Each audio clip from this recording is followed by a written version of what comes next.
Esta primavera, florescemos juntos. Apoie as vozes plurais que não têm medo de ir contra a corrente e partilhe a sua opinião nos comentários. Desfrute de todos os benefícios Observador, agora com 20€ de desconto. Assine hoje em observador.pt.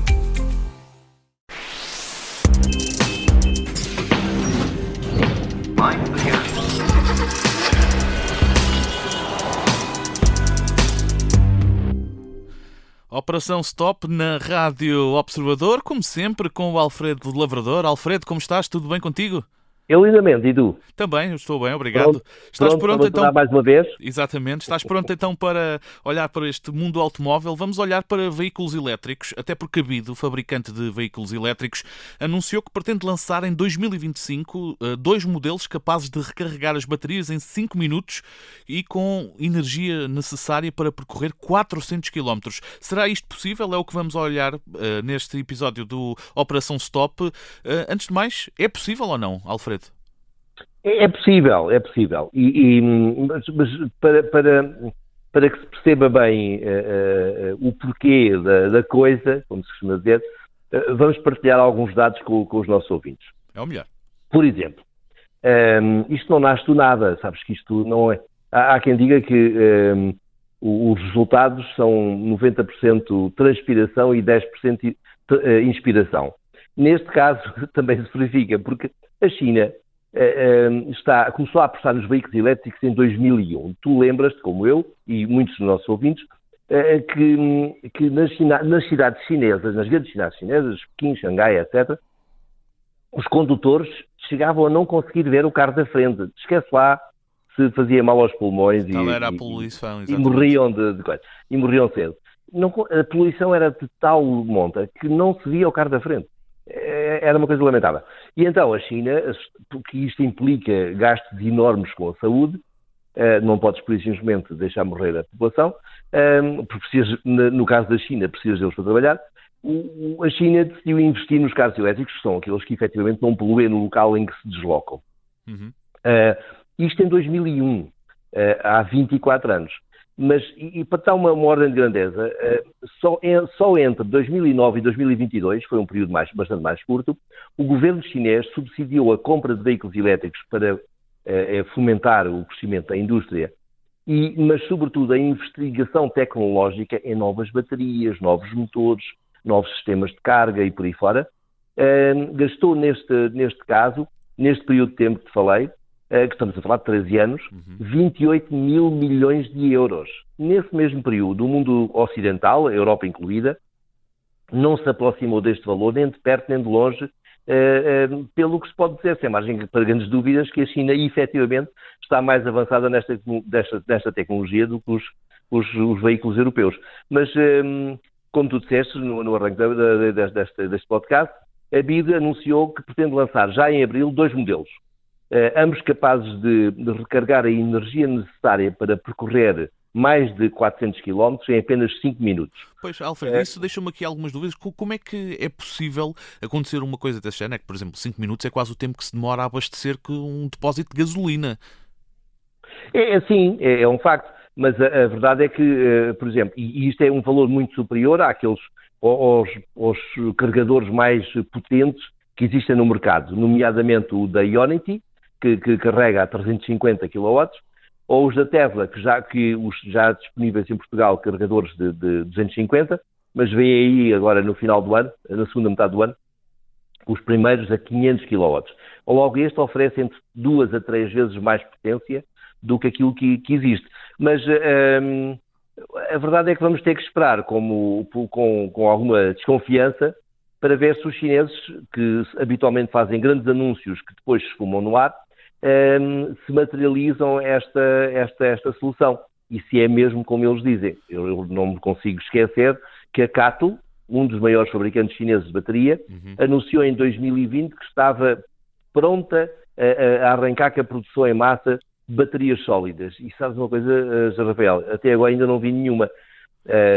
Aliás, há vários anúncios de grandes avanços tecnológicos nesta indústria que depois acabam por não estar à altura das expectativas. Alguns casos nem chegam mesmo a materializar-se.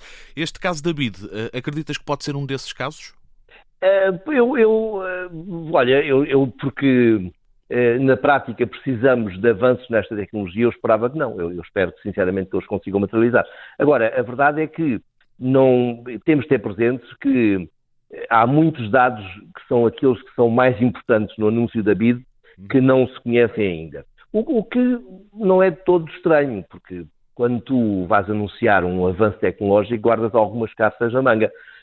Mas é que vamos esperar para ver. A realidade é que neste momento a BID tem baterias LFP, que são baratas, com pouca densidade energética e relativamente mais pesadas, mas que garantem um grande número de ciclos, o que é bom para o utilizador, mas que carregam no máximo a 150 kW, porque elas não gostam de aceitar muita potência.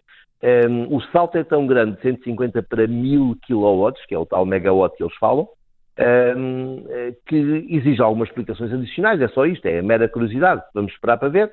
Eles anunciaram o carro em abril. Vamos esperar que os jornalistas chineses, que nós sabemos que são perfeitamente independentes, mais ou menos, vamos esperar que alguém que não dependa do governo chinês ou do construtor para analisar e ver se efetivamente corresponde à realidade. Pois, porque no fundo acaba por ser essa aqui a pergunta em cima da mesa. O que é que a BID descobriu que lhe permite desta forma bater a concorrência? Olha, de estranho, de diferente,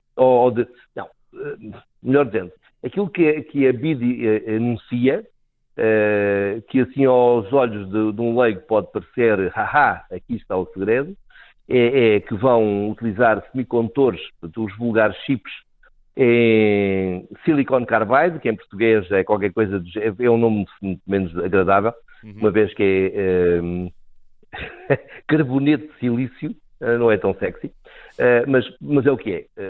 São basicamente chips que, pela sua constituição, pelos materiais que utilizam, lidam com mais facilidade, com grandes potências, porque têm menor resistência elétrica, logo aquecem menos.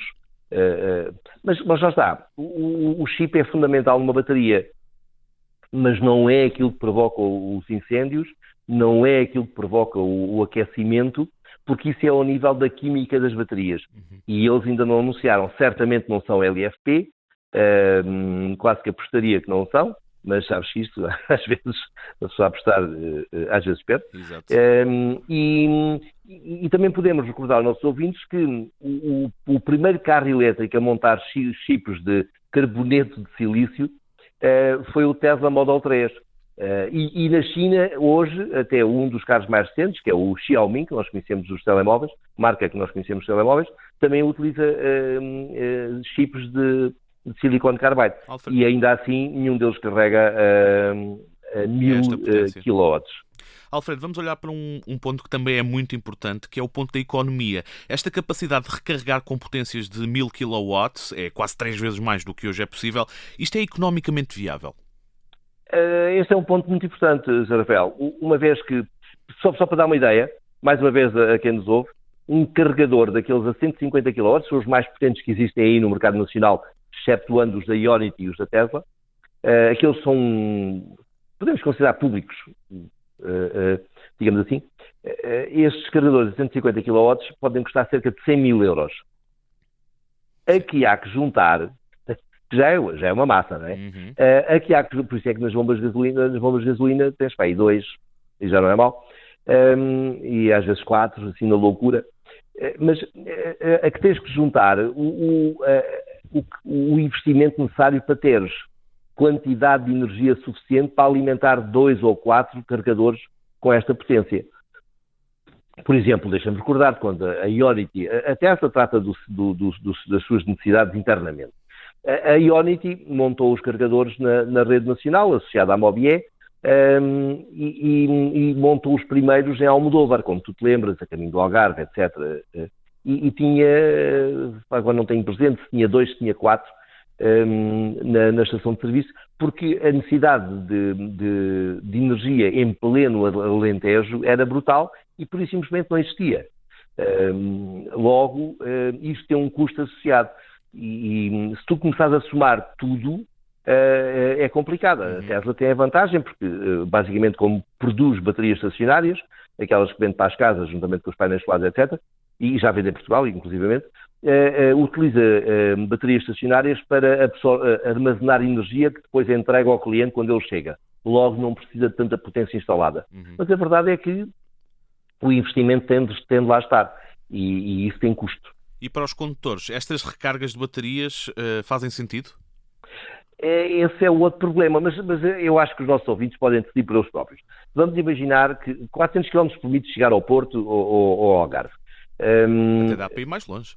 Não, sim, mas pronto, sabes que aquilo depois não é bem 400 km, porque se faz um bocadinho mais depressa, sempre dentro dos limites de velocidade, longe de nós, estamos agora aqui a promover infrações ou qualquer outra coisa desse género.